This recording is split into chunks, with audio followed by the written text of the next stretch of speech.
You should know. Whether in comic books or inside of the cinematic universe, the masterminds at Marvel have created a variety of powerful weapons, designed to destroy opponents, worlds, and even entire universes. Focusing in on the MCU, we have witnessed many of these weapons already, from web shooters to Iron Legions to Infinity Gauntlets. However, digging into the comic books, there are many of these weapons that we have yet to see. So in this video, we will explore and rank, from the tactical to the inevitable, 25 of the most powerful weapons that we have not seen within the MCU. Yet. Things just got out of hand. So without any further ado, let's go ahead and dive right into it. We start our list with the infamous and ginormous robots primarily focused on capturing and destroying mutants. The Sentinels were created by Dr. Bolivar Trask, Everyone, hello. Thank you for coming. whose intention was to use them to save humanity from what he perceived as the threat of the mutant species. Although we have seen these destructive robots a couple of times on film throughout the Fox X-Men movies, we have yet to see them unleashed inside of the MCU. With the recent revelations of Variant Professor X and Miss Marvel's mutation, do you think we'll see Sentinels in Phase 5? Personally, I'm not really thinking Phase 5, but Phase 6 seems like a possibility. Invented by the genius and mystical Dr. Doom, the Time Platform is a machine used to send whoever stands on it into the past. Originally located in Castle Doom, we have also seen portable versions of this device. Initially needing a separate operator from Traveler, Doom eventually modified his armor circuitry so that he could time travel and operate the platform remotely. The very first time Dr. Doom had ever attacked the Fantastic Four, he used his time platform. And with Reed Richards using some sort of similar device during Doctor Strange in the Multiverse of Madness, hello, Steven. It's safe to assume that we will see Dr. Doom's time platform in the MCU soon. During the original Sin story arc in the comics, Uatu the Watcher was assassinated on his moon base, and one of his eyeballs wound up in the possession of a mercenary known as Orb, who turned out to not be the culprit of the violent crime. However, when Nick Fury and the Avengers raided Orb's base to question him, he used the eye in a focused attack, unleashing a powerful and destructive wave of energy. Alternatively, on Earth 415 during the Marvel Future Fight story, Uatu created a stone called the Eye of the Watcher, which was intended to rupture the time stream itself. With Uatu being the primary character in MCU's What If series, do you think there's a possibility that we'll see one of his eyes removed in a future phase? Still hope.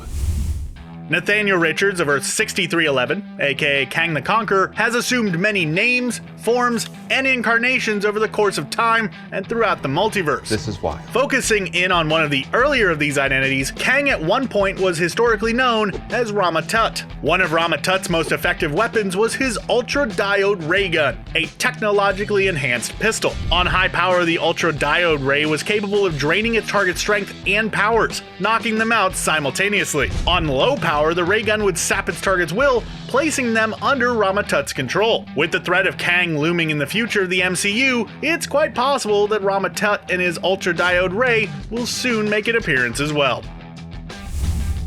Nova helmets, designed by the Nova Corps, are worn by members of the elite team known as the Supernovas. Not to be mistaken with the Nova Force, possessed by Richard Rider, who also assumes the name Nova in the comics. Nova helmets supply its wearer with a variety of powers and technologies, including tactical software that will translate languages from different species and feed information into its wielder's brain. They also allow breathing in space or underwater. Nova helmets also grant cosmic powers to whomever is wearing them, such as flight, energy blasts, and super strength. We have met the Nova Corps inside of the MCU, however we have yet to meet Nova or any of the supernovas yet. Muramasa was an immortal madman and legendary swordsmith, most notably creating the red Muramasa Blade for Wolverine. Forging the Muramasa Blade using a piece of Wolverine's soul and some of his blood, Muramasa was able to extract and bond Wolverine's rage into the blade itself. Capable of slicing through solids at the molecular level, the Muramasa Blade even poses a legitimate threat to supers with healing factors. Although we have seen a variation of these events in the Wolverine movie, albeit with altered character names and themes, Logan's historical adventures in Japan have yet to be documented inside of the MCU.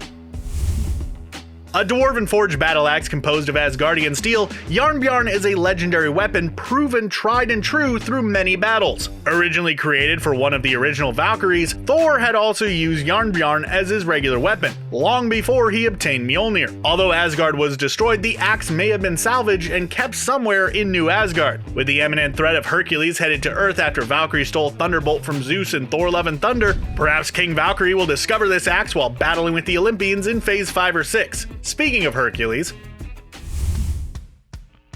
forged out of Adamantine, the metal for which adamantium was named and referred to as the metal of the gods, this golden mace is one of Hercules' regular weapons. Easily as strong and as durable as Mjolnir, the mighty mace was created for Hercules as a replacement for the wooden club that he favored as a mortal. Only getting a glimpse of Hercules inside the MCU so far during Thor 4's mid-credit scene, it appears as though he is already in possession of his golden mace. I for one am incredibly excited at the thought of a Thor vs. Hercules movie, and it appears that will be the next endeavor for the God of Thunder within the MCU.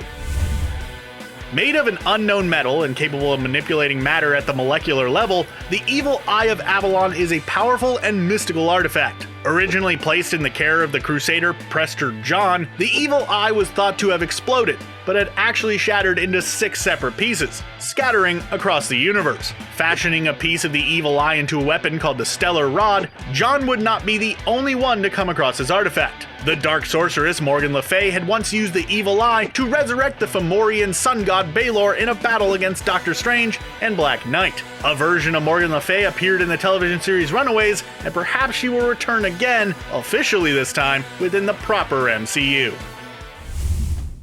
Most notably wielded by 2 members of the Runaways, the Staff of One is so powerful that it is said to have made the likes of Dormammu tremble. Like a few of the other entries on this list, we have seen the Staff of One in the Runaways television series. However, it is unclear at this point if that show was part of the MCU continuity or not. Powered by blood magic, conjuring and operating this weapon requires a blood offering. Generally having an affinity towards one wielder, whoever owns or controls the staff is able to enchant and cast spells. Furthermore, the staff is stored literally within its keeper's body, and when the staff's powers begin to wane, it will reabsorb itself back into its resting place.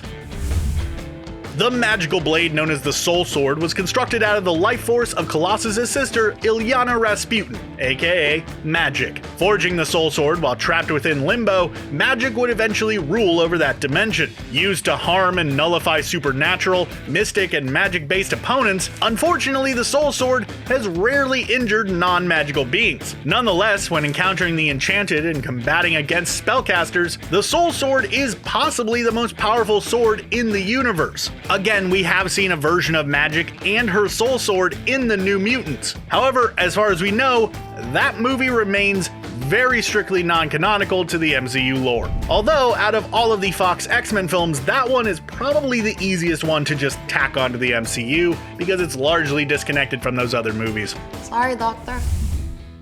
Although natural and a part of his mutation, as well as being made of bone, the adamantium fused with Wolverine's infamous claws and skeleton is a procedural enhancement from his time in the Weapon X program. Literally turning him into a weapon, Wolverine was chosen for this experiment due to his uncanny regenerative healing powers, another factor of his mutation. Seeing the Adamantium Claws in action a number of times during the Fox X-Men films, fans more or less know what to expect when we finally get a new Wolverine within the MCU. Question remains though, who would you cast to play the new Wolverine? Let us know in the comments. Actually, I do. Mostly connected with Captain Britain and the team of mutants that go by that name, Excalibur is the fabled sword of King Arthur. According to legend, Excalibur was forged by the witches on Avalon, an otherworldly realm connected to the British Isles, accessible through pathways found on Earth. Of course, plucked from a stone by King Arthur, over the course of history, Excalibur has been endowed with several magical properties. Capable of killing and healing anyone from man to god alike, and renders its wielder nearly immortal. Now that we know Dane Whitman has possession of the Ebony Blade, as seen at the end of the Eternals, could Excalibur be the next mystical sword revealed inside the MCU? I mean, in some comic continuities, the Ebony Blade and Excalibur are kinda two sides of the same coin, so it would definitely make sense. Sure you're ready for that, Mr. Whitman?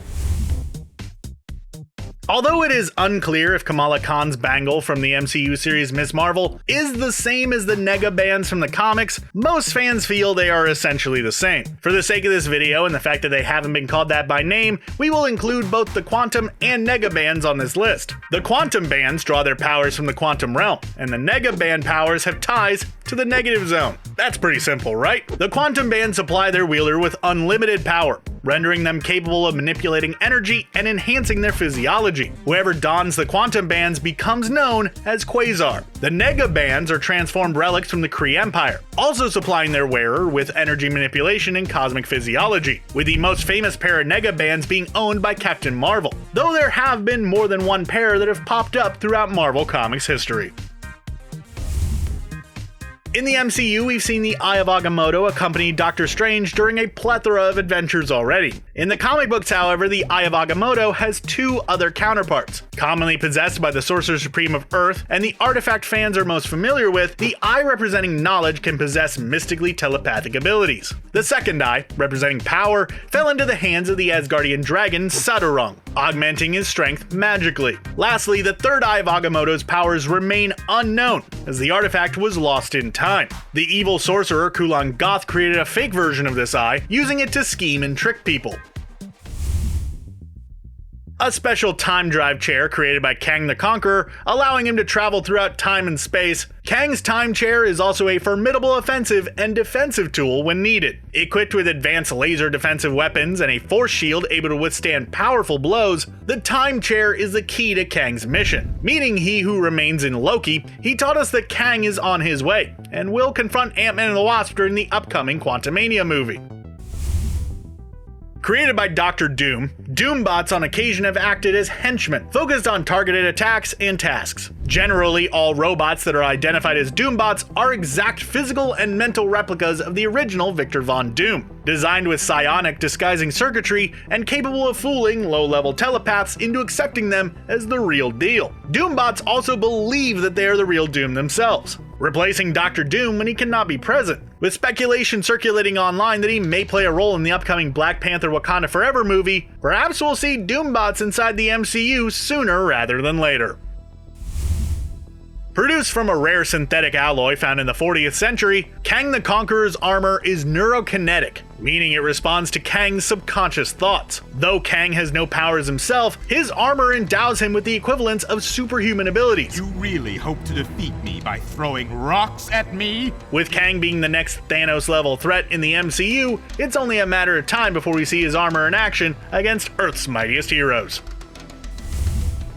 The Tactigon is classified as an Omega-level weapon. An alien and somewhat sentient device created billions of years ago, the Tactigon is not only capable of changing its shape into whatever conventional or esoteric weapon is needed for any given situation, but it can also emit destructive energy blasts and infiltrate computers to gain information. Over 1,000 years ago, 8 beings of magical power, known as the Octessence, gathered together and made a wager over who was the most powerful, each creating totems holding fragments of their individual power, which were scattered across the world. The first human who touched a respective gem would become what is known as an exemplar. Cyttorak's Crimson Gem was found by Cain Marko, which transformed him into the unstoppable Juggernaut. Created by a celestial called Godhead, the Black Vortex acts as a mirror that shows an individual what they would look like with their cosmic potential unleashed. Submission and corruption at the realization of their powers garnered by the Black Vortex is highly likely, capable of reverting the state of its users, taking their cosmic powers from them. Mental or physical side effects might also remain after encountering the Black Vortex. Known as the nexus of all realities, Shi'ar legends say that the home of the Macron crystal was the first planet ever to be formed. A huge pink gem of unknown origins, the Macron crystal is the host of an entire neutron galaxy. Granting people the ability to travel through realities within the multiverse, the crystal also possesses restorative properties, giving Professor X his mutation back after he was depowered by the Scarlet Witch. The Odinsword is a name that's been applied to a bunch of different blades wielded by Odin in Marvel Comics. The first and most important version of the Odinsword, also known as the Oversword of Asgard, is a giant-sized blade that, if ever unsheathed, is prophesized to mean that the end of the universe is at hand. A second version was presented by Odin to Thor, claiming its true name was Ragnarok. The third version of the Odinsword was used by Thor to literally slice through space and time. Created by Mnu, the ultimate nullifier at one point destroyed 9/10 of the entire universe, when used to defend the Watchers from an evil alien takeover. Later, when Galactus was threatening Earth, the Fantastic Four were tasked with retrieving the ultimate nullifier. The threat of the Fantastic Four activating this ungodly weapon was enough to make Galactus withdraw from his mission, inspiring outright fear in the cosmic giant. The Heart of the Universe, or the Infinite, is the most powerful and cataclysmic weapon in the entire Marvel Multiverse. Its history is entirely unknown, and it is virtually omnipotent, able to take on all cosmic beings, regardless of stature or power level. A unique jewel to say the least, the Heart of the Universe can flare up into what resembles a sun or supernova, capable of essentially erasing anything from existence in an instant. Posing a threat to even the living tribunal, the Heart of the Universe ranks number 1 on our list. And that's it. That's our video. What weapons do you think we will see in the MCU's phases 5 and 6? Let us know your thoughts in the comments below, and be sure to like and subscribe for more catastrophic comic content.